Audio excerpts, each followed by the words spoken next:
Rude se présente à la Lyonnaise. La fille se souviendra certainement du nom de ce type maintenant. Lyon s'est retourné et a repris ses activités. Rude a louché malencontreusement dans la direction de la jeune fille. Ennis regarde avec nostalgie la fille dans le sillage de la fille. Ennis se tient derrière Rude. Elle était furieuse que la fille ne se soit même pas excusée. Ennis ne sait même pas qui est Estimate. La main de Rude a failli se briser sous l'effet de ses coups. Le gars voulait juste voir quelle différence il y avait entre eux, et la fille était toujours aussi forte. Ennis se précipite pour examiner Rude. Il est important pour elle de s'assurer que l'homme va bien et qu'il n'est pas blessé. Il semblait à la jeune fille qu'en bloquant un tel coup de poing, le bras de l'homme se détacherait. Ennis ne se soucie pas de l'agacement de Rude et veut l'emmener dans la salle médicale. Rude et Ennis sont retournés auprès de Bullock. L'homme avait un bras bandé, ce dont il était très mécontent. Bullock se demande si Rude ne s'est pas blessé au bras en allant chercher de l'eau. Le professeur l'a appris et s'est immédiatement précipité vers Rude. Elle craignait qu'il ne lui soit arrivé quelque chose de grave. La femme était très émotive. Daniel s'est rapproché au cri de son collègue. Ennis a décidé de tout dire en même temps. Comment une fille a soudainement commencé à balancer ses jambes et à frapper Rude. Le professeur est en état de choc. Rude était furieux de la longue langue de Ennis.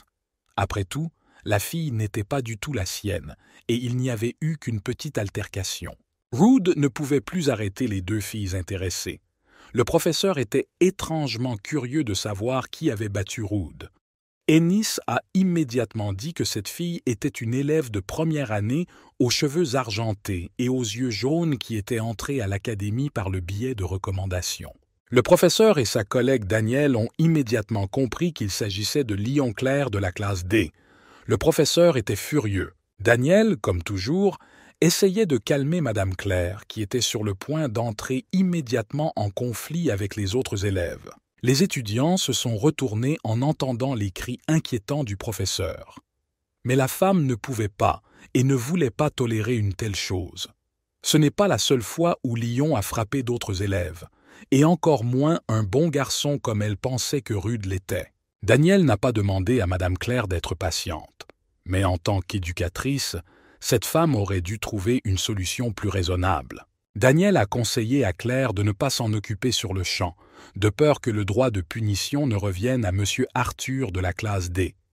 Parce qu'Arthur essaiera probablement de garder le silence. La meilleure chose à faire était de contacter d'abord le père Lyon, qui était le chef de la guilde du Dragon Noir. Le père Lyon était le genre d'homme qui séparait le personnel et le public. Il aurait donc probablement demandé à avoir une conversation éducative avec sa fille. Ensuite, Claire pourra aller voir M. Arthur et lui donner un scandale. C'était un bon plan pour renverser la situation et obtenir une bonne pénalité. Daniel a tout confirmé. Il vaut mieux se contenter de points de pénalité, de travaux de rattrapage et d'heures d'études supplémentaires. Et l'objectif est de corriger le comportement, ce qui signifie que les leçons supplémentaires peuvent être un peu exagérées. Claire pense que Daniel est un véritable génie pour lui avoir fait part d'un plan aussi merveilleux. Sauf que Rude a trouvé que c'était une véritable honte. Bullock a remarqué que la faculté appréciait beaucoup Rude, ce qui était un bon début. Bien que Rude en soit terriblement embarrassé, Bullock, comme toujours, ne cherchait que le bon côté des choses, car la perte et le désespoir font naître de vrais hommes. 3 jours plus tard, il semblait que tout le monde était présent. L'administration a demandé à tous les élèves de se mettre en rang dans leur salle de classe. Rude se tient debout, le visage grave. Le cours de duel commun commence. Tous les élèves se sont retrouvés à l'académie. C'est là que la compétition entre les classes A et B a commencé. Tous les élèves chuchotaient et se préparaient au combat. Chaque étudiant, selon le principe du premier arrivé, premier servi, choisit personnellement un adversaire à affronter. Celui dont le nom a déjà été appelé ne peut plus participer à d'autres compétitions. Balak se tenait debout, la tête fièrement relevée. Ennis était heureux de pouvoir enfin montrer ses talents. Chaque élève combattra 2 fois. Rude attend tranquillement son tour. L'explication s'arrête là. Les professeurs ont souhaité la victoire à leurs chers étudiants. Lors du concours, tous les professeurs étaient assis au deuxième étage et évaluaient les élèves. Le premier élève, Gelian McDowell, a été appelé. Il fallait qu'il donne le nom de son adversaire. La classe était un concours de mots seulement. Il s'agissait plutôt d'une leçon, mais en réalité d'un examen d'évaluation. Le concours ne tient compte que des capacités. L'origine et les antécédents n'ont pas d'importance, car seules les compétences et les talents sont évalués. Ennis se tient à côté de Rood. Pour une fille, l'Académie Arasium est la meilleure institution. En d'autres termes, tout le monde ici a entendu toute sa vie qu'ils étaient des génies. Ensuite, le numéro 8, Ennis Hafley, a été appelé. La jeune fille se réjouit, et Rood se contente de la regarder. Ennis est entré d'un pas vif dans le concours. Après tout, face à un véritable génie, l'ennemi sera simplement engourdi. Bullock a crié joyeusement après Ennis, l'encourageant à reconnaître qu'elle est un vrai génie. Rood rit. Ennis a choisi comme adversaire un étudiant en épée. Comment cela peut-il se produire lorsqu'une fille se bat au corps à corps? Seul Ennis pouvait faire une telle chose, sa confiance en elle est stupéfiante. Ennis est prête à se battre et son humeur est combative. Le gars d'en face était sérieux, mais pas moins arrogant. Les professeurs ont donné le feu vert pour que le combat commence. La magie du feu flottait immédiatement dans l'air. Ennis est plus que jamais prêt à gagner. L'étudiant était désespérément à la recherche d'une attaque contre Ennis. Il n'avait pas l'intention d'abandonner tout de suite. L'élève est soulagé de constater que la vitesse de la boule de feu n'est pas très élevée et qu'il peut se protéger avec son bouclier. Sinon, le concours aurait été terminé après un seul coup. Ne laisse pas la possibilité de lancer le sort suivant. L'étudiant se déplaça rapidement, repoussant les coups enflammés d'Ennis.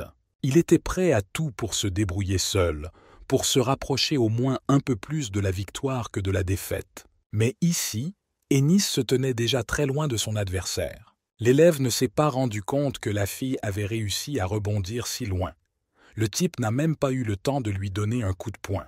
La distance entre les élèves s'agrandit, Ennis prépare son prochain coup. L'élève a essayé de trouver rapidement un plan pour éliminer la fille. Mais Ennis ne se laisse pas faire aussi facilement. Elle rattrape son adversaire en quelques secondes. Ennis tenait déjà joyeusement sa dague, la pointe près du cou de son adversaire. Il ne faut pas sous-estimer cette fille. Même un mage peut se rapprocher d'un épéiste. Le type s'est retrouvé debout, effrayé, avec un poignard sous le menton. Le garçon s'incline devant Ennis. La jeune fille a été déclarée gagnante du concours. En utilisant des techniques aussi irréfléchies, la jeune fille a remporté une victoire. Ennis lève les yeux vers le deuxième étage du hall. Sur ma chef de guilde préférée, Miss Liana.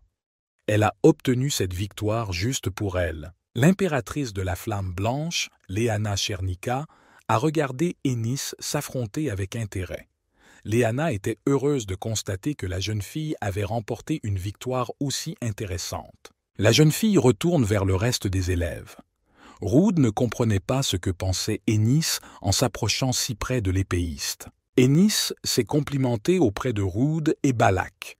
La fille a simplement parié sur l'effet de l'apparition soudaine et l'étudiant a probablement pensé que le mage ne pouvait tirer de la magie qu'à distance. Rood réfléchit. Il s'agissait d'un bâton à 2 branches. Si l'ennemi s'était rendu compte un peu plus tôt que Ennis tentait de s'approcher de lui, la jeune fille aurait été en danger. Mais Ennis a toujours été comme ça. Les mages ne sont pas habitués à des combats aussi intenses. Ennis s'exhibe devant les garçons. La jeune fille a un excellent sens de l'adversaire. 6 mouvements étaient assez bons. Madame Clare est satisfaite de Ennis. La fille, c'est vrai, a utilisé la magie et a bien évalué la situation. Arthur est d'accord avec Claire. Un mage de bataille est assez rare. Des membres supplémentaires de la faculté doivent être annoncés. Cette fois, ils avaient besoin d'un mage de feu. Claire a commencé à appeler le suivant. Il fallait qu'il donne le nom de son adversaire. Curieusement, l'élève suivant était William, et il a défié Rude Denatos sans poser de questions. Il voulait se réhabiliter après la dernière attaque. William est déterminé. Il semble que Claire n'ait jamais pensé devoir faire face à cette situation. Les 3 amis restèrent là, ne comprenant pas pourquoi William utilisait ces phrases superflues et pompeuses. Rude est prêt à se battre. Ennis, comme toujours, aimerait régler les choses elle-même. Rude ne peut s'empêcher d'apprécier la force de volonté de William et se rend pacifiquement sur le terrain de joute en signe de respect. Alors que le gars était comme un grand showman qui attendait Rude, s'échauffait pour la compétition. Il fera certainement de son mieux, pour mieux montrer que sa victoire n'est pas le fruit du hasard. Les élèves regardent la bataille avec fascination. Il semble que cette fois-ci, William n'aura pas la chance d'avoir des bleus. Les sons et ceux qu'ils ont vus ont coupé le souffle des élèves. L'homme a subi une forte pression dans ce combat inégal. À la fin, William a crié désespérément qu'il abandonnait. William a finalement été transporté sur une civière. Il a beau demander l'arrêt du combat, Rude décide qu'il veut se battre jusqu'au dernier. Le professeur lit la liste du prochain concurrent. C'était encore Rude Denatos. On lui a proposé de se reposer et de changer d'ordre. Mais Rude a accepté d'emblée le concours suivant. Il ne restait plus à l'intéresser qu'à désigner son adversaire. Le choix de Rude a vraiment surpris tout le monde. Le garçon fait signe à Bullock Sterros de venir sur le champ de bataille avec ses doigts. Bullock était perplexe et même un peu effrayé par sa future défaite. Après tout, le jeune homme le considérait comme son professeur. Les deux amis se sont donc retrouvés dans un concours l'un contre l'autre. Rude ne cherchait qu'à se surpasser dans le passé. Mais Balak a immédiatement déclaré qu'il ne voulait pas se battre contre Rude. Balak va devoir se battre contre Rude. De toutes les personnes présentes, Bullock est le plus fort, surtout au corps à corps. Pas tant que cela. Le caractère et le parcours de Bullock ne lui permettaient pas de se battre contre ses amis. Balak est vraiment en colère. Rude harcèle son ami pour qu'il s'enfuit comme un lâche. Balak a été fort. Dans sa vie antérieure, le sol tremblait sous ses pieds. Et si un gars donnait des coups de poing, des montagnes tombaient. Toutefois, cela ne suffit pas pour l'instant. Rude devra mettre à mal son honneur, qu'il chérit plus que la vie. Rude a beaucoup appris lorsqu'il a reçu Balak, mais cette fois-ci, c'était le tour d'un autre étudiant. Il fallait l'énerver pour qu'il devienne encore plus puissant que dans sa vie précédente. Le lutteur Sterros n'a pas refusé le défi de se battre. Rude s'est félicité de ce résultat. Il s'agit de la bataille où tout le monde est mort. Rude était sur le point de libérer un talent de lutteur qui n'avait pas encore éclos. Le garçon était enthousiaste à l'idée de réaliser ses projets. Balak savait que Rude était plus fort que lui. Aussi ne demanda-t-il pas à sortir son épée tout de suite. Et il espérait que Rude se battrait lui aussi au mieux de ses capacités. Balak et Rude se font maintenant face. Ils doivent se préparer à leur premier combat. Le professeur donne le signal du début de la bataille. Balak était sérieux, et Rude n'attendait que cela pour libérer la puissance de son camarade. Les garçons se sont mis en position de combat. C'était le présage d'assister à un combat passionné. Dans sa vie antérieure, Rude s'entraînait souvent avec une épée. Il n'est pas très doué, car il est né sans grand talent. Rude a reçu la visite de Balak à la demande d'Assir, pour que Guy puisse maîtriser Rude qui se comportait de façon sauvage. Balak est désormais un adulte, et sa sagesse se reflète immédiatement sur son visage. Rude n'est pas content d'entendre cela. Si frère Rude n'aimait pas quelque chose, il aurait dû venir en personne.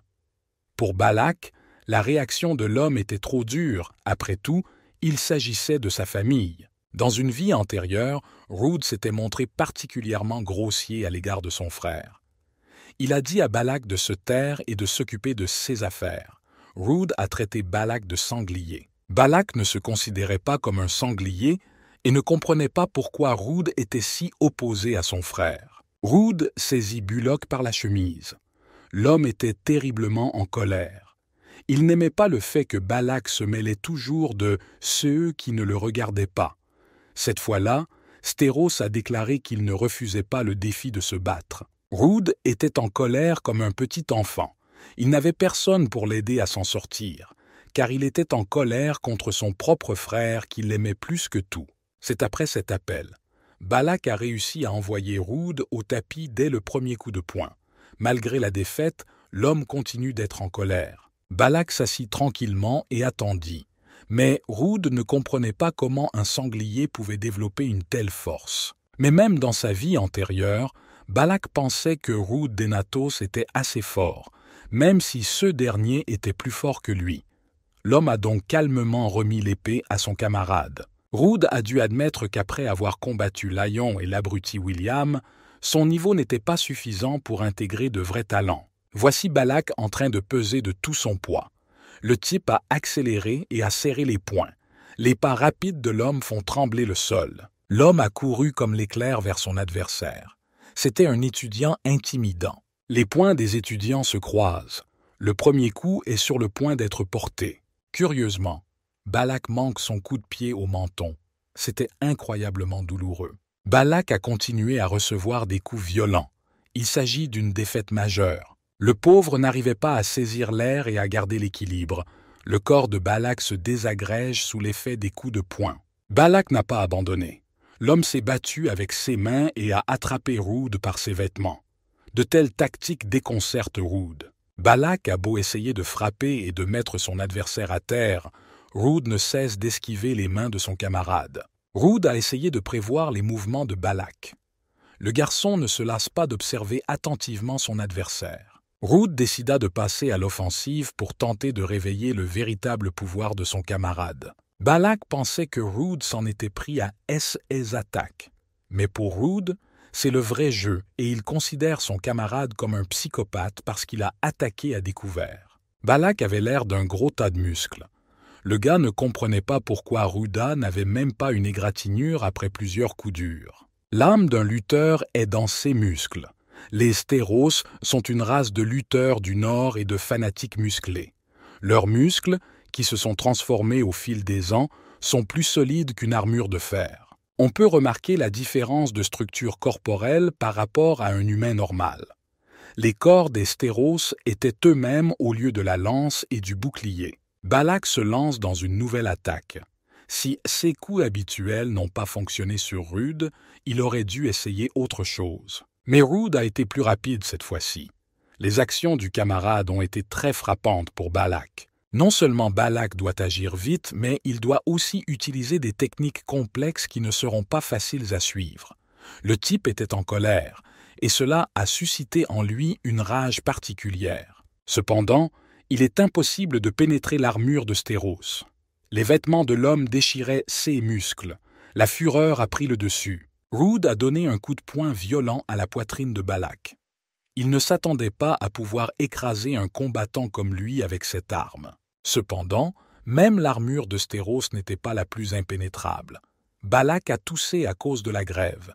Il est tombé malade. Roud ne s'arrête pas et repart à l'assaut. Balak a intérêt à se baisser pour éviter de perdre si facilement. L'homme était terriblement en colère que son camarade le blesse si facilement alors que lui-même ne pouvait pas utiliser toute sa puissance. Le minerai a besoin d'une pression douce, pas d'un coup de poing. Il peut ainsi percer l'armure et briser l'intérieur. Ce type était déterminé. Balak était au bord de la défaite. Si le gars ne peut pas esquiver maintenant, il est complètement perdu. Roud connaissait déjà cette méthode pour gagner devant Balak, et il est prêt à porter un coup décisif à son adversaire. Roud a frappé avec la technique d'attaque de Stéros, une forme qui allie la dureté pierreuse des montagnes à une douceur intérieure rappelant l'évasion des vagues. Balak se rend compte que les mouvements de Roud sont similaires à la technique de Stéros. Mais il ne pensait pas qu'il pouvait aussi comprendre les techniques pour contrer cette technique. Mais ce n'était pas comme s'il était de la famille Stéros, et Balak ne comprenait pas comment il connaissait ces techniques. Mais cela n'a plus beaucoup d'importance maintenant. Roud se prépare à une nouvelle attaque et surveille les intentions de Balak. Il était calme et concentré. Balak a le vent en poupe. Pour l'instant, il voulait juste battre son adversaire. Le gars était déjà en train de devenir fou avec ce combat. Roud avertit son adversaire afin qu'il puisse se préparer à l'attaque suivante. Le gars était excité par cette bataille. Balak doit maintenant se concentrer et surveiller les mouvements de Roud pour ne pas tomber dans un piège cette fois-ci. Balak sera en mesure d'assimiler la vitesse de mouvement de Roud, mais il doit encore trouver un modèle et lire sa trajectoire. Et la chose la plus importante qui attendait l'étudiant enragé était d'attraper son adversaire pour le détruire complètement. Balak était parfaitement préparé sur le plan offensif et a exécuté son plan. L'homme est prêt à libérer toute son énergie et sa rage contre son adversaire. Mais ici, les deux points opposés se rencontrent. Les deux coups de poing se sont abattus de plein fouet sur les mains de son adversaire. Rude ne s'attendait qu'à cela. Balak a su anticiper le plan de son adversaire et le repousser avec toute sa puissance. Les deux hommes se battent encore. Rude s'amusait du combat et de la façon dont il encerclait son camarade. Balak, au contraire, était furieux. L'étudiant garde un œil sur son adversaire. La force de Rude ne réside pas dans ses capacités physiques inégalées, mais dans sa capacité à sentir son adversaire et dans sa technique parfaite. Pour l'heure, cependant, Rude semble déjà complètement épuisé, la sueur coulant à flots sur son visage. Balak surclasse alors son adversaire en termes de réserve de force. Dans ce cas, Balak était sur le point de porter un coup sérieux à Rude. Rude lui-même s'efforce de ne pas le montrer et tient bon. Balak a couru avec toute la fureur nécessaire pour porter le coup gagnant à son adversaire.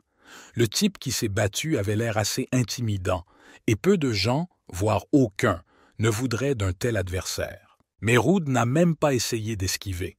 L'homme attendait que son ami puisse montrer toute sa puissance. Rude sourit. Ce fut une bonne bataille pour lui. Ce dernier a réussi à faire révéler des pouvoirs à Balak afin qu'il puisse rester en vie dans le futur. Balak est stupéfait par les actions de son ami. Il était si pressé de porter un coup écrasant, mais c'était comme si son adversaire n'attendait que cela. Pourtant, pour Rude, Balaxtérum était très fort. Alors, sans réfléchir longtemps, le gars a commencé à sortir son épée pour se défendre. Rude brandit son arme avec professionnalisme. Pour lui, le match se poursuivait et il n'allait pas abandonner. Balak était sous le choc. Il ne s'attendait pas à un tel retournement de situation dans cette bataille. Balak s'écroule sur le sol après avoir reçu un coup d'épée qui a déchiré ses vêtements. L'homme était désemparé. Mais la situation n'a fait qu'irriter Balak. Un combat entre les camarades les plus forts, où chacun s'est battu pour sa cause. Rude sourit. Il a pu sortir plus fort cette fois-ci, même s'il s'agissait de son deuxième combat d'affilée. Les élèves qui ont assisté à la compétition ont été stupéfaits. Ils se sont émerveillés d'un match aussi passionnant entre deux nouveaux venus. La salle a éclaté en cris enthousiastes. Chacun a regardé la compétition avec un pincement au cœur. Et Madame Claire ne pouvait pas croire à l'issue du combat. Quand Rude a fini par donner sa main à un autre perdant, Arthur est choqué. S'agissait-il d'une bagarre d'étudiants? Tous deux n'ont pas utilisé de mana, mais leur niveau de compétence est plusieurs fois supérieur à celui d'un tueur de dragons moyen. Claire grimace devant ce qu'elle voit. Après tout, les élèves n'avaient même pas encore combattu à pleine puissance. La perfection de ces mouvements, la précision. Rude est un lutteur de haut niveau prêt à l'emploi. Les professeurs ont été fascinés par le coup d'épée parfait de Rude à la toute fin. Mais Balak s'est avéré être un dur à cuire. Personne ne pouvait le croire, mais les techniques de Rude ressemblaient légèrement à la technique de son professeur, l'épée céleste d'Enabris. Daniel pensait que même si Rude était un génie, un tel démon ne pouvait être vaincu. Mais Enabris n'était pas seulement un génie, mais un véritable monstre de l'épée. Les professeurs n'ont pas pu se détacher du combat de Rude. Ce type avait une technique complètement formée avant même d'avoir commencé son entraînement. Chaque professeur n'a pensé qu'à la manière dont il aimerait enseigner à un tel étudiant. Une nouvelle course à l'étudiant s'ouvre. Après la compétition, tous les étudiants ont commencé à se rendre au réfectoire des étudiants pour refaire le plein d'énergie après l'examen. Il y a eu un bruit fort qui provenait du martèlement d'un poing sur la table. La jeune fille n'était pas contente qu'on lui serve à nouveau de la nourriture coréenne. Ennis n'est pas content et crie dans toute la salle à manger. La jeune fille a pensé qu'il était possible de dîner dans un restaurant pour un jour aussi important. Les garçons ont mangé avec appétit les plats qui leur ont été servis. Balak n'appréciait pas les restaurants parce qu'ils servaient souvent des repas pauvres en protéines. Et Rude n'avait tout simplement pas l'argent nécessaire. Comment les garçons ont énervé Ennis. La nourriture à l'académie est délicieuse. Pourquoi les gars devaient-ils payer pour manger alors qu'ils pouvaient le faire gratuitement? Les tables étaient garnies de divers aliments. La famille Ennis avait suffisamment d'argent pour aller de temps en temps au restaurant. Seize Question plonge la jeune fille dans la stupeur. Rude s'empiffre à nouveau et se souvient qu'Ennis était issu d'une famille aisée dans le passé. Le regard de Rude se porte sur Balak. De mémoire, ce type n'était pas pauvre non plus. Balak a mangé et n'a pas fait attention à son apparence. D'origine, ce type était un gentleman, mais il se comportait comme un vulgaire gorille. Rude continua à manger rapidement, à contre-cœur. Il était donc le seul mendiant ici. Il a risqué sa vie pour de l'argent et a travaillé comme mercenaire. Ennis a fait remarquer avec arrogance qu'elle pouvait aussi lui acheter son déjeuner. Oui, et Balalka avait aussi de l'argent. Le seul pauvre ici était donc Rude.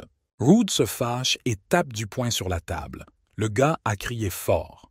Après tout, il n'avait pas besoin de l'aide dérisoire des riches.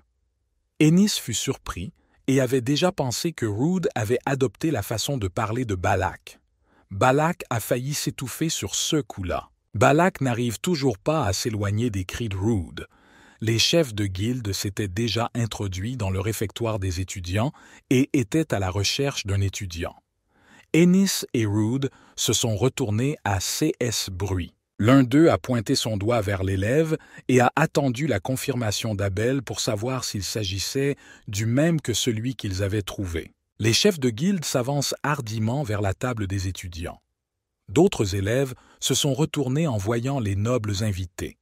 Ils étaient les chefs des guildes Stalker et Dull Moon. Le chef aux cheveux verts se présente. Il s'appelait Roderick Riddler, le chef de la guilde des traqueurs. Pour lui, la bataille des camarades était très impressionnante. Rude lève la tête vers les chefs qui s'approchent et se présente. Le gars n'était pas très content de les voir venir ici. L'archer céleste Roderick est l'ombre lunaire. Abel, dans sa vie antérieure, Rude n'a jamais pu les voir en personne. Ils sont morts dans une bataille contre un dragon céleste avant que Rude ne devienne un tueur de dragons. Roderick présenta son partenaire, Abel Waite. L'homme était plus grand et ses cheveux étaient blancs comme la neige. Abel plaisante en disant que son ami est plutôt timide et qu'il se tait. Balak n'a même pas arrêté de mâcher. Ennis a jeté un regard étrange sur ce qui se passait. Rude attend de connaître les intentions des dirigeants. Ennis se lève et se présente aux dirigeants. Balak se présente ensuite. Il semble que les élèves aient été un peu gênés par cette familiarité. Ennis saisit Balak par les cheveux et commence à le réprimander pour s'être présenté de manière aussi irrespectueuse aux dirigeants. Rude voulait se soustraire à cet embarras. Roderick s'est amusé. Il a aussi remarqué les capacités de la compétition et des autres gars. Ennis se distrait de Balak et décide de découvrir ce que les chefs de guilde ont oublié dans le réfectoire des étudiants. La jeune fille ne réalise que maintenant qu'il s'agit d'une situation très étrange. Roderick et Abel ont également été diplômés de cette académie et la nourriture coréenne leur manquait. Ennis décide de voir si Madame Léane est avec eux. Malheureusement pour les filles, Léana est partie immédiatement après la fin du concours. Après leur combat, elle n'avait rien d'autre à regarder. On dirait que les gars commencent à se lasser de ces conversations. Roderick décide de soutenir Henny et fait remarquer que Lyanna arrivera bientôt à Arasium. Roderick expliqua à Rude qu'Abel avait fait l'éloge du jeune homme et que sa guilde avait besoin d'un tel talent. Rude jette un coup d'œil à Abel. C'est alors qu'Abel lui-même est intervenu. Ces conversations n'avaient aucun sens pour lui, et l'homme prit Roderick par l'épaule. Abel demande si Rude lui-même le connaît. Rude répondit calmement qu'Avel, le tueur de dragons, qui occupait la 4e place du classement, était le chef de la guilde numéro 2, Dull Moon. Abel était satisfait de la réponse, mais il voulait ajouter quelque chose pour s'assurer que le gars se souvenait.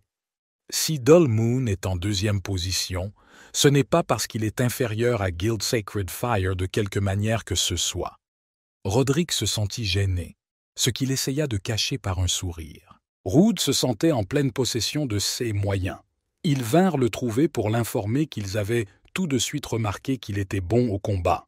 Rude a décidé, d'ailleurs, de le faire traiter comme un génie. Il a donc confirmé qu'il était un étudiant exceptionnel. La mâchoire de Balak est presque tombée à la suite des propos de son camarade. Abel était calme, et il n'était pas surpris de voir une telle estime de soi chez un élève. Le chef de file a une suggestion à faire à Ruud. Dès sa sortie de l'académie, Ruud s'est vu proposer de rejoindre la Dim Moon. C'était une proposition assez impressionnante, c'est certain. Ennis était sous le choc et n'hésita même pas à s'exclamer. Ruud a noté qu'il était interdit de recruter des étudiants à l'avance. Le garçon se demandait pourquoi le chef voulait prendre son nom. Abel n'a pas considéré qu'il s'agissait d'une interdiction. Ce n'était qu'une règle formelle. Si l'étudiant a des aptitudes suffisantes, il peut recevoir une offre. De tels génies exceptionnels ont besoin d'une scène où ils peuvent faire leurs preuves, et Abel pouvait garantir que la faible lune offrirait les conditions les plus appropriées pour cela. Abel fait signe à sa guilde. Ruud n'avait pas encore choisi de guilde, il a donc refusé. Dans une guilde aussi importante, le gars aurait un arrière solide, mais s'il acceptait l'offre, il ne serait plus libre de faire d'autres pas à partir de ce moment-là. Cependant, Ruud a décidé de proposer un marché. Abel fut décontenancé par une telle insolence de la part du jeune homme. Roderick s'en amuse. Ruud voulait que la guilde l'aide à trouver une personne, ou plutôt son frère aîné, qui a survécu il y a 10 ans à la débâcle céleste. Abel savait que s'il s'agissait des survivants de la débâcle céleste, la recherche serait difficile. Mais Ruud a refusé d'accepter les invitations d'Abel à la guilde, tout en exigeant beaucoup. Il aurait dû offrir quelque chose en retour. Ruud n'a pas été aussi facile et a décidé de lui offrir un lien personnel. Roderick admire cet étudiant plein d'esprit. Il a pensé que le fait d'avoir un lien personnel avec une future étoile montante n'était pas non plus une mauvaise option. Curieusement, Abel a accepté les suggestions du garçon et espère que cette connaissance se transformera en une relation utile. Ruud était heureux que son plan ait fonctionné et qu'il ait pu obtenir des présentations et un soutien utile pour la première fois depuis des jours. Ennis ne pouvait s'éloigner d'une telle familiarité. Les chefs de guilde quittent déjà le réfectoire. C'est comme si un ouragan avait traversé l'académie. Je me suis demandé si tous les Rankery étaient comme ça. La jeune fille s'amusait. Elle pense que Ruud a refusé une offre très importante. Il semble avoir confiance en ses capacités. Dans ses mains, Ennis tient l'avis de résultat qui comprend une note des professeurs. Les gars regardaient leurs avis. Ruud avait déjà tout oublié après cette rencontre inattendue. Il était très intéressant de lire l'avis d'évaluation de la technique après la première compétition. Les élèves reçoivent des feuilles de score à chaque fois qu'ils participent à une compétition. Et dans sa vie antérieure, Ruud ne se souvenait pas d'avoir obtenu de bons résultats. Ruud a reçu les résultats cette fois-ci et a oublié de vérifier. J'ai donc commencé à étudier l'avis. Ennis a essayé de vérifier d'au moins un œil comment les camarades du professeur étaient notés. La jeune fille a essayé de garder son calme tout en étudiant ses résultats. Elle a décidé de montrer avec toute son apparence qu'elle n'est pas inquiète, parce qu'il est immédiatement clair qu'ils n'ont écrit que de bonnes critiques, que toute la famille peut être fière d'elle. L'histoire du frère de Ruud met Ennis mal à l'aise. La jeune fille elle-même avait une sœur, pour autant que Ruud s'en souvienne, mais elle était dans le coma en ce moment. Balak n'a pas hésité à demander à Ruud quel genre d'homme était son frère. Ruud a commencé à me dire que son frère était un gentil idiot sans cervelle. Balak écoute attentivement son camarade. Oui, le frère de Ruud était un idiot. Assir a décidé d'être une sorte de guerrier indomptable pour sauver son petit frère. Ruud se souvient de son frère avec un sourire. Assir était également très fort et Ruud ne pouvait même pas se comparer à lui. Balak serre les mains en poing. Si même Ruud dit cela de son frère, alors nous n'avons même pas à nous inquiéter. Et Assir est probablement en vie. Ruud sourit et espère que son frère est bien vivant et qu'il le regarde quelque part. Ennis était impatiente de connaître les résultats, tant les siens que ceux des autres. Et elle interrompt ses amis pour regarder enfin leurs avis. Tous les amis acceptent d'ouvrir les enveloppes. Ennis a obtenu un score parfait. On lui a écrit qu'elle avait un grand sens du combat, qu'elle savait utiliser la magie, la stratégie et les faiblesses de l'adversaire. Elle a toutes les qualités pour devenir un mage de bataille. Même s'il s'agit d'une partition prévisible pour Ennis, c'est toujours une très belle partition. Le suivant était Balak. C'était un lutteur de haut niveau avec des caractéristiques physiques et des réactions supérieures. De plus, le professeur a noté que le gars avait de beaux muscles. Roode ne sait pas ce qu'il dit. Balak était heureux que les instructeurs apprécient son corps, et le professeur Clair a tout fait. Ennis a également pensé que c'était une absurdité, et s'est un peu énervé, serrant le papier dans ses mains. Mais même la faculté reconnaît les muscles de Balak. Ennis attend que Roode lise son avis. Ce type était lent à la détente. La jeune fille a demandé à voir les résultats de Roode. L'homme a tendu un morceau de papier. Ennis est stupéfaite et ne réalise pas ce qu'elle voit devant elle. Un peu plus tard, Roode frappe au bureau du professeur. Il a été autorisé à entrer. Les professeurs se sont rassemblés devant l'homme. Madame Claire et Arthur s'assoient.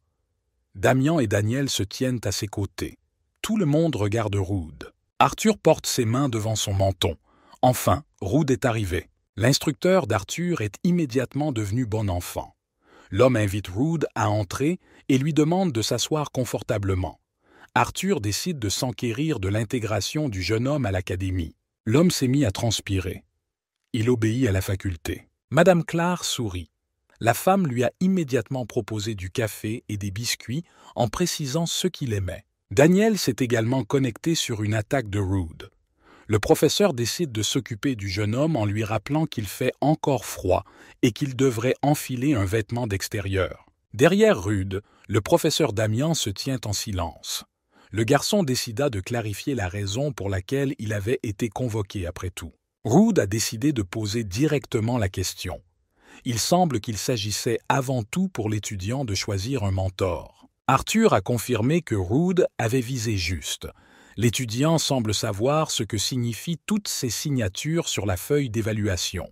À l'issue de la compétition, les étudiants doivent choisir le mentor qui leur convient le mieux. Il arrive que des étudiants soient contactés personnellement par des professeurs qui laissent leur signature sur la feuille d'évaluation. Le professeur Damian a fait remarquer qu'il est rare qu'un étudiant obtienne la signature de tous les professeurs, comme ce fut le CA pour Roode. Le professeur Clair affiche un large sourire. Pour Roode, cela signifie que l'homme est performant dans différents domaines. L'opinion de Roode était primordiale. Il ne devait donc pas être gêné dans son choix. Chacun des professeurs était un professionnel dans son domaine. L'épée blanche, Daniel Gould. Mad Dog, Claire Mason. Prédateur fantôme, Damian Grace. Thunder Lance, Arthur Winston. Tous seront les meilleurs enseignants pour Roode. Le professeur Daniel Gould, dans la vie antérieure de Ruda, l'a choisi et l'a formé aux techniques de l'épée. Roode a fait son choix et a voulu apprendre le maniement de l'épée auprès de Daniel Gould. Claire était désespérée. Arthur soupire tristement. La victoire arrive pour Daniel, il sourit et considère que c'est une bonne décision. Mais Roode a posé une condition. Il a demandé au professeur de faire de lui son élève personnel. Tous les professeurs sont stupéfaits par une telle insolence de la part d'un étudiant. Le professeur Daniel sursaute de surprise. Le visage de Daniel se tordit. Je me demande si Roode a même compris ce que signifie être l'élève personnel d'un professeur. Des ailes se déploient dans le dos de Roode, qui s'enhardit. L'étudiant a entendu dire que le siège de récepteur du guerrier céleste était toujours vacant. C'est pourquoi j'ai posé cette condition. Un guerrier céleste est un maître d'épée qui contrôle le mana et qui a été formé spécifiquement pour tuer des dragons. Dans une vie antérieure, le professeur Daniel a été le professeur de frère Roode, qui était un guerrier céleste légendaire. C'est-à-dire qu'à l'origine, le prochain successeur devait être Asher. Le professeur a confirmé que le siège du guerrier céleste était vacant, mais les professeurs n'ont pas compris comment l'étudiant avait pu en avoir connaissance. Daniel avait pensé à faire de Roode un récepteur lui-même, mais il avait prévu de le faire un peu plus tard, et c'est là que l'étudiant a pris la parole en premier. Le professeur est désemparé. Le professeur Daniel a voulu savoir pourquoi le garçon voulait prendre la place d'un guerrier céleste. Le minerai a besoin d'énergie. Roode était très faible. 6 amis et toute sa famille sont morts à cause des dragons. S'il avait été plus fort, il aurait pu les protéger. Et il ne veut pas perdre à nouveau les personnes qui lui sont chères. Mais le garçon serait-il capable de les protéger s'il était fort? Le petit Daniel était tiré par la main de sa sœur pour qu'il se lève plus vite. La sœur de Daniel marchait vite et le petit garçon n'arrivait pas à la suivre. En fin de compte, Daniel a trébuché. Le pied du garçon s'est accroché et il s'est effondré face contre terre. Le coup a été rude. La sœur de Daniel a rapidement pris son frère dans ses bras, protégeant le garçon tombé à terre de l'attaque du dragon. Le garçon a poussé un cri pitoyable. Peu importe le type de souffrance qu'une personne a dû endurer. S'il ne cherche qu'à acquérir de la force par esprit de revanche, il n'a pas le droit de prendre la place d'un guerrier céleste. Rood est toujours dans le bureau avec les professeurs. Daniel réfléchit à l'état de l'élève. Néanmoins, si l'objectif de Rood est de protéger ses camarades, il faut y réfléchir. Le professeur Daniel a pris sa décision et a accepté les conditions de l'étudiant. Les autres professeurs ont été extrêmement surpris par un tel acte. Daniel se tourne vers Rood. Le professeur a alors une idée géniale. Le professeur Daniel est prêt à faire d'or son apprenti personnel. Mais il y avait aussi l'idée que tous les professeurs deviennent les mentors de Rood et lui donnent des cours tous ensemble. Rood était étrangement stupéfait. L'étudiant n'aurait jamais pensé tomber dans un tel piège. Daniel pensait que Rood avait des compétences particulières et qu'il serait dommage de les gâcher en utilisant uniquement des techniques d'épée. S'il existe un moyen de développer toutes ces capacités, nous devrions vraiment essayer. Rood se leva d'un bond de son siège. Il était tout à fait contre une telle idée. Même avec un seul mentor, il serait difficile d'apprendre, et le professeur en proposait 4 à la fois. Il aurait pu y avoir un déséquilibre dans l'apprentissage des autres élèves. Arthur se frotte la barbe. Le professeur a estimé que la suggestion de Daniel était bonne. Le monde a besoin d'un tueur de dragons compétent pour les exterminer tous. Pour élever le meilleur assassin, tous les autres élèves sont relégués au second plan. Rood était très en colère. Le professeur Arthur est connu pour son respect des règles, mais là, il dit exactement le contraire. Arthur soupire doucement et croise les bras sur sa poitrine. Le mécontentement suivra, bien sûr, mais que peut-on faire? Il faut blâmer son infériorité. Le professeur Clair lève sa main serrée en un poing et crie son accord. Damian n'a même pas eu le temps de finir de dire que cette issue ne lui déplairait pas non plus. Le professeur Daniel rassure Rood en posant une main sur l'épaule de l'étudiant. Parce que ce n'était qu'une suggestion. Quel que soit le choix de Rood, les professeurs le respecteront. Daniel avait une attitude bon enfant à l'égard des étudiants et ne voulait pas le pousser à bout. Rudou accepterait-il de devenir le prochain guerrier céleste et d'être entraîné par les 4 instructeurs? Et si quelqu'un perd une chance à cause de son choix? Il est impossible de savoir comment cela affectera l'avenir. Mais si Or veut changer l'avenir, il faut quelqu'un pour remplacer son frère. Ce qu'il fallait, c'était un guerrier capable d'affronter le dragon céleste et d'empêcher les calamités à venir. Rood a donc accepté la proposition, ce qui a réjoui les professeurs. Il fallait un minerai pour redonner un avenir à tous ceux qui l'avaient perdu. Pour cela, il transcendra le passé de lui-même, subordonnant chacune de ses actions à un seul objectif, devenir plus fort. Rood deviendra un guerrier. Lion Clair marchait dans le couloir et elle était étrangement en colère. La jeune fille était prête à déchirer et à jeter sur son passage. Selon elle, le professeur avait des préjugés à son égard. Il y a 2 heures, terrain d'entraînement C pour la faculté. Le professeur Clair était avec Lion. Le professeur se tourne vers la jeune fille. C'est une leçon supplémentaire pour Lion. C'est de l'auto-formation. Lion est très surpris. Pour cela, elle s'est vue imposer sa propre formation. Le professeur Clair poussait l'étudiant.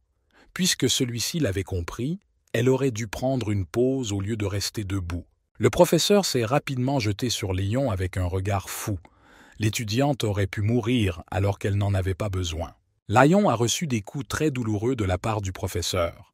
Claire n'a eu aucune pitié pour l'élève. La jeune fille tape du pied sur le pot de fleurs. Lion était très ennuyé par Rood. Comme le gars, après un seul coup, il est allé immédiatement se plaindre de l'étudiant.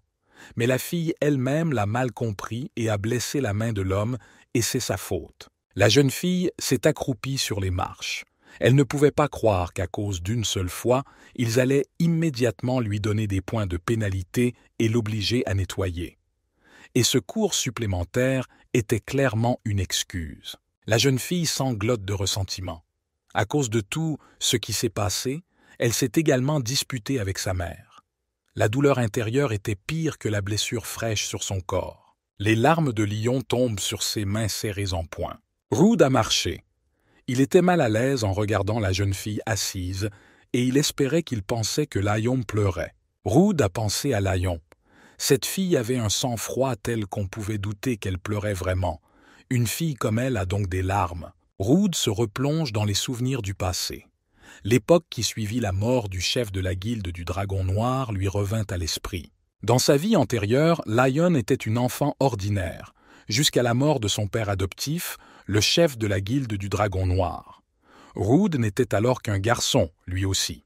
Et comme Rude avait de mauvaises relations avec Lion, il ne s'y est pas vraiment intéressé.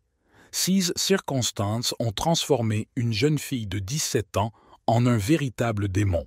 Mais en ce moment, la personne qui faisait pleurer la jeune fille de 17 ans, c'était Rude lui-même. Rude jette un coup d'œil à la jeune fille qui pleure. Il ne s'est plaint à personne et n'a lancé aucune rumeur, mais on a l'impression que c'est de sa propre faute. Ce type avait mauvaise conscience. Rude ne pouvait pas s'en aller, mais il ne savait pas non plus comment aborder Lion. Soudain, Rude sort du coin et s'adresse à Lion. Il décide de chercher à savoir pourquoi la jeune fille est assise là, en train de pleurer. Lion est étrangement surpris d'un tel acte. La jeune fille se gratte vigoureusement le bras parce qu'elle est nerveuse. Mais Lion n'en pouvait plus et a commencé à crier sur Rude. La fille pensait que le gars était un salaud parce qu'il s'était juste un peu disputé et qu'il avait immédiatement couru se plaindre. Rude ne se rendait même pas compte des problèmes que la jeune fille rencontrait à cause de cela. Lion a continué, car le type avait été très impoli avec elle à l'époque et si cela n'avait pas été le CA, les choses auraient pu être différentes. Rude s'est simplement excusé et a tendu un mouchoir à la jeune fille. Les yeux ambrés de la jeune fille s'écarquillent à nouveau sous l'effet de la surprise.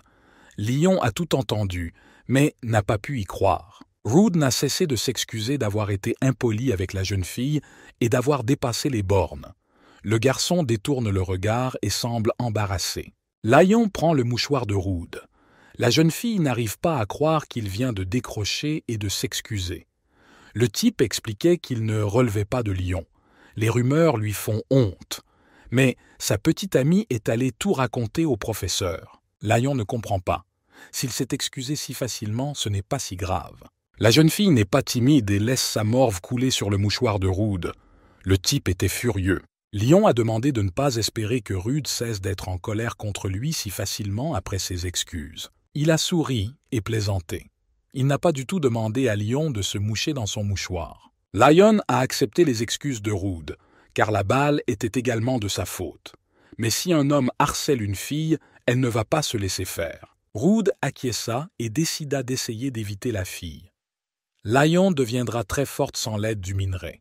Dans le passé, la jeune fille agissait seule. Rude n'est donc pas trop inquiet. La jeune fille se retourne et s'apprête à partir.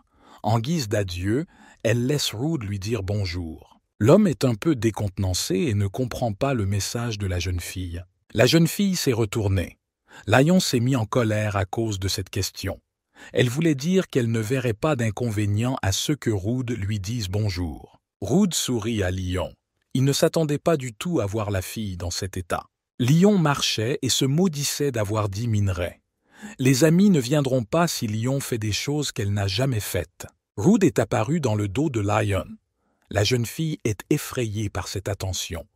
L'homme entendait parfaitement ce que la jeune fille se disait à elle-même. Lion se demandait pourquoi Rude la suivait partout. Mais tout ce qu'il avait à faire, c'était de marcher dans cette direction. La question a donc été posée à la jeune fille. Rude pointe son doigt vers la porte.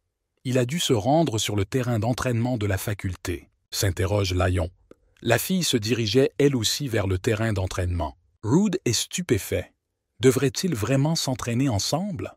Avec frénésie, l'étudiant ouvre les portes de la salle d'entraînement. Lion est resté en arrière. Daniel se tient dans le hall. Le professeur attendait justement 2 étudiants et ils sont entrés ensemble. L'homme sourit d'un air bon enfant. Rude a crié désespérément. Lion écouterait-il vraiment la leçon du professeur avec Rude?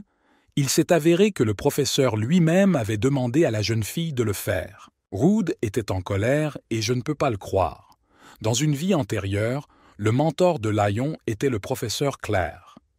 Lion n'était pourtant pas une mauvaise épéiste et était la fille du chef de la guilde du Dragon Noir. Il est donc possible qu'elle ait fait ce choix pour combler ses lacunes en technique de mêlée, mais tout de même. Lion s'est mis en colère face à la réaction de Rude. Elle avait l'impression qu'il n'aimait pas ça. Mais ce n'était pas la question. Rude s'inquiétait de la possibilité de changer le passé. Lion voulait étudier les techniques de combat rapprochées.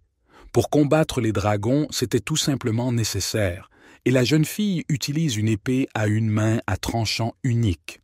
Tout le monde a jeté un coup d'œil à Rude, qui se comportait vraiment bizarrement. Rude a retiré ses mains et a confirmé qu'il avait vu Lion se battre lors du concours. La technique d'épée de la jeune fille est déjà parfaite en soi, et si vous y ajoutez un entraînement de la force, ce sera bénéfique. Le professeur Daniel a confirmé que le combat rapproché permet de combler les intervalles entre les coups d'épée de l'adversaire. Lion y réfléchit. Elle n'aimait pas trop le fait que Minerai l'observe, mais ce n'était pas une mauvaise idée. Rude se rendit compte de son erreur, il s'avoua à lui-même qu'il avait suivi la jeune fille. Le professeur Daniel a ri. Lion est choqué que Rude ait juré devant le professeur.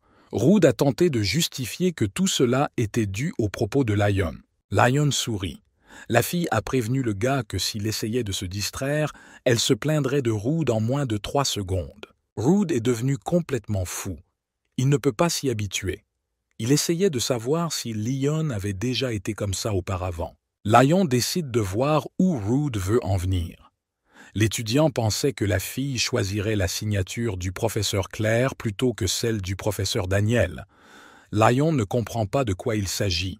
Elle n'a rien obtenu de tel. La jeune fille se souvient du professeur Clair et devient furieuse. Lion n'accepterait jamais d'aller chez cette folle qui faisait pratiquer la fille. L'avenir a encore changé. Lion a eu de bonnes relations avec le professeur Clair dans le passé, et maintenant, ils sont pratiquement ennemis. Le professeur a essayé de se cacher derrière un morceau de papier.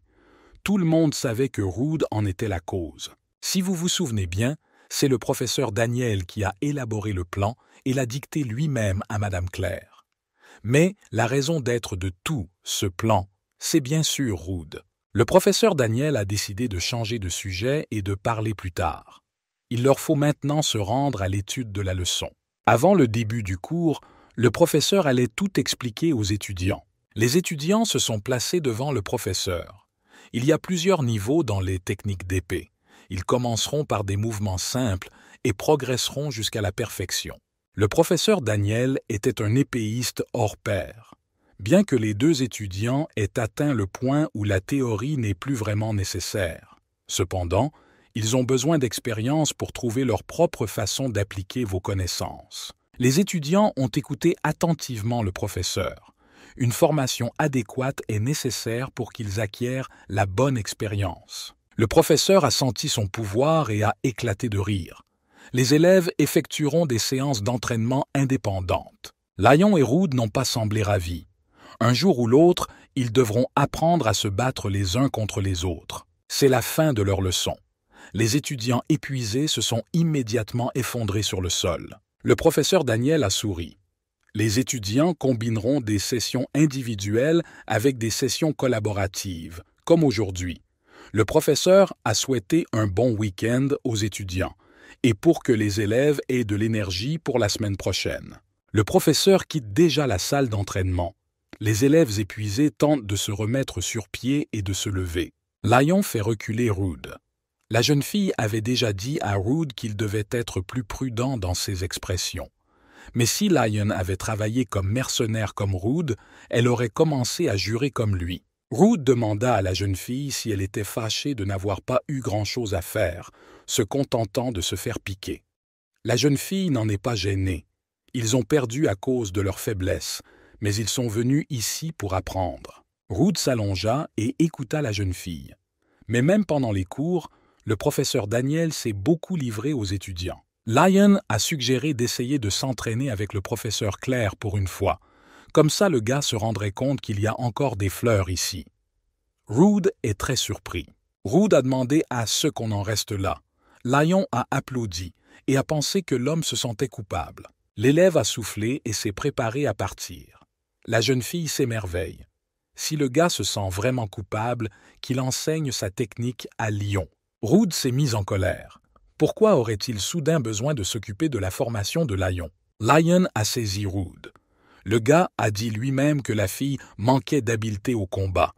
Ils ont dit que le gars était plutôt doué avec ses poings, alors qu'il apprenne à la fille à se battre. Rude retire sa main de Lion avec colère. Pourquoi lui, si Lion voulait tant apprendre, qu'il aille voir les professeurs? La fille a attrapé le gars par son pantalon et a continué à le supplier. Elle n'avait déjà pas assez de temps à consacrer à la technique de l'épée. Et de cette façon, Rude pouvait tout aussi bien montrer ses techniques. La jeune fille était comme une petite enfant à la merci du méchant Rude. Lion commençait à en avoir assez de se faire répéter sans cesse par le professeur Claire. Lion a essayé de faire les yeux doux à Rude qui n'a pas pu résister et l'a aidé. Rude était d'accord, à condition que Lion le laisse partir. La jeune fille rayonne de bonheur. Rude tente de s'enfuir le plus vite possible de la salle d'entraînement.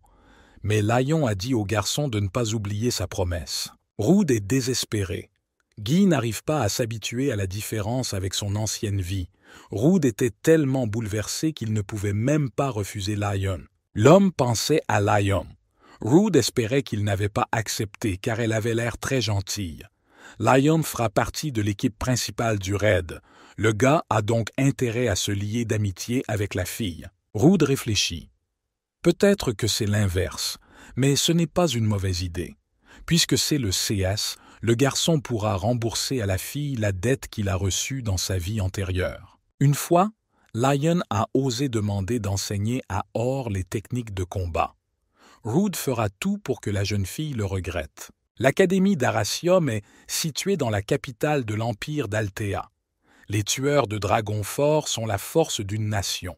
Le palais impérial a apporté tout son soutien et son aide à l'Académie et la plupart des diplômés ont ensuite travaillé dans les guildes de l'Empire. Presque tous les équipements de l'Académie sont à la pointe de la technologie. Le bâtiment était grand et lumineux. Mais les étudiants n'étaient pas satisfaits de la limitation de l'espace et du fait de ne vivre qu'à l'intérieur de l'Académie. La direction a donc autorisé les étudiants à se rendre en ville pendant les week-ends ou les vacances. Ennis hurlait sur les gars comme d'habitude. La jeune fille tenait une pile de manuels scolaires. Elle leur demande de se dépêcher. La jeune fille a beaucoup à faire aujourd'hui. Les garçons marchent derrière, mécontents. Rude allait dormir plus longtemps ce soir et Balak n'aurait pas été contre. Ses muscles avaient besoin de repos. Mais Ennis ne les écoutait même pas. Il y a tant à voir dans la capitale. Est-il vraiment possible de dormir pendant tous les week-ends de CES 4 années? Les garçons n'étaient pas d'accord avec Ennis, car il valait mieux qu'ils dorment plutôt que de porter les sacs des filles. Ennis fait passer une pile de livres dans les mains de Rude. La jeune fille a demandé de ne pas se plaindre. Elle leur offrirait un déjeuner coûteux plus tard. Rude soupire. Comme le déjeuner sera coûteux, ils devront faire preuve de patience. Ruda tend les livres à Balak. Balak s'est renseigné auprès de Rude. Ennis n'a-t-elle pas demandé à Ruda de porter ses affaires? Le garçon ne voulait pas prendre les livres et pensait qu'il valait mieux que Rude porte tout lui-même. Ennis se rendait dans différents magasins. Balak n'avait pas apporté d'argent avec lui, alors Rude a estimé qu'il devait en porter aussi, car le déjeuner serait offert à Ennis pour son aide. Les garçons se faufilent derrière Ennis avec une pile de sacs et de livres. Une psychologie de pauvres régnait en eux maintenant. C'était triste. Ennis a continué à s'énerver et à pousser ses camarades dans tous les sens. Ennis s'est finalement calmé et a décidé qu'il était possible de déjeuner. Le soleil brille encore et une lueur chaude enveloppe les bâtiments. Les amis entrent dans le restaurant. Les serveurs s'inclinent immédiatement devant Ennis et saluent la jeune fille par son nom. Balak marche calmement derrière Ennis. La jeune fille regarde autour d'elle. Et Rude était incroyablement en colère. Les serveurs se rassemblent pour escorter les garçons jusqu'à leur siège. Rude regarde autour de lui, trempé de sueur. Le type ne savait pas s'il était dans un restaurant ou dans un palais. Il semblait trop riche. Rude regarda ses compagnons et remarqua qu'ils étaient très confiants. Il est apparu immédiatement qu'il s'agissait des vrais riches. Ennis regarde Rude et lui dit de s'asseoir au lieu de se tenir debout comme un pilier. Rude n'avait jamais été dans un tel endroit et se sentait mal à l'aise. Le serveur qui devait prendre la commande s'est approché. Ennis regarde le menu et décide que tous les trois doivent apporter le même set, avec un soda comme boisson. Balak voulait beaucoup de viande dans la commande. La jeune fille a demandé à une amie d'ajouter un steak de cerf de 600 grammes pour son amie. Rude et Balak lisent le menu. Ennis a crié sur Balak parce qu'il ne sait pas quoi manger. Il demandait 500 000 ribles pour un ensemble. Et c'est ce qu'il en coûte pour nourrir Rude pendant un mois entier. Rude fronce les sourcils. Il trouve que c'est trop cher. Il n'a jamais dépensé autant d'argent pour un déjeuner de toute sa vie. Ennis fait un clin d'œil à Rude. Des amis ont porté les affaires de la fille aujourd'hui.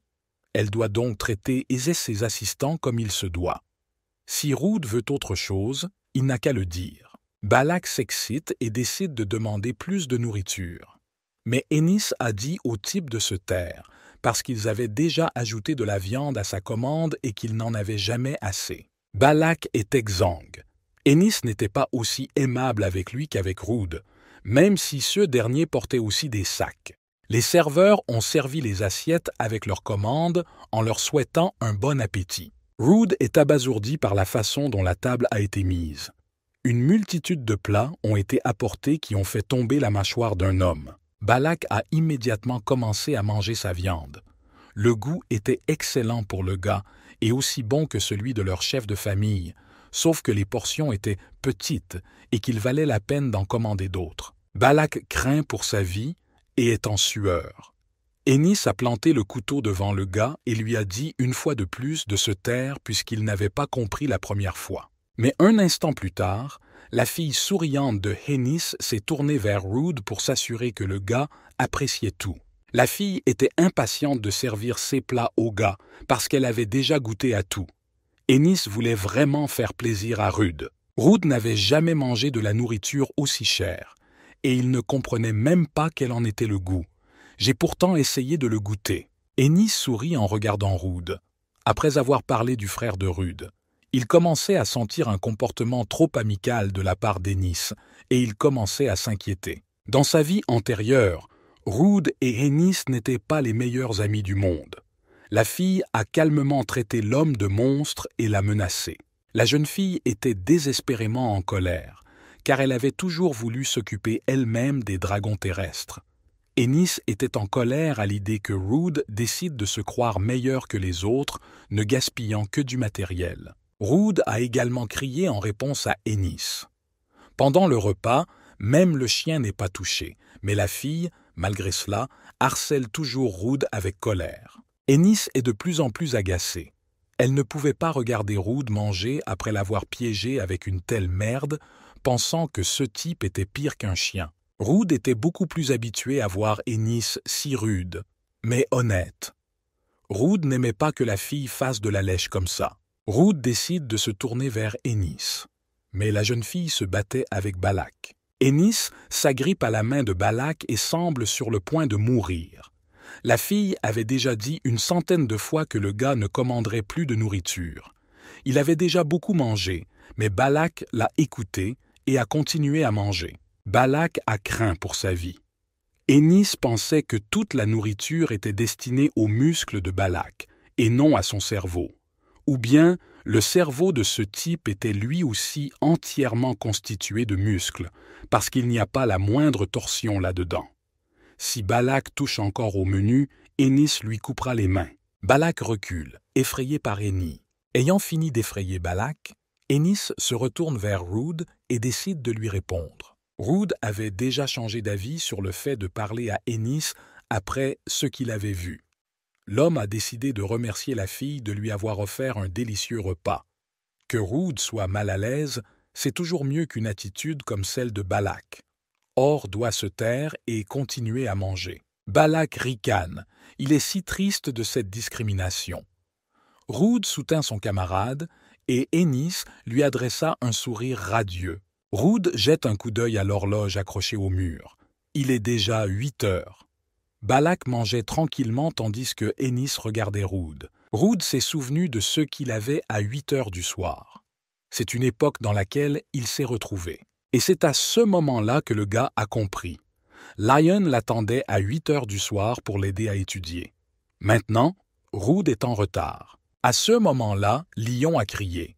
La jeune fille se tenait debout, les bras croisés sur sa poitrine, en colère contre Ruth pour son retard en classe. Lion était visiblement nerveux. 5 minutes se sont écoulées et Ruth n'est toujours pas venue. La jeune fille craint que le garçon n'ait oublié sa promesse. Ruth était la première personne à qui la jeune fille pouvait parler normalement dans cet endroit. Contrairement à Lion, Ruth a probablement beaucoup d'amis. Il aurait donc pu facilement l'oublier.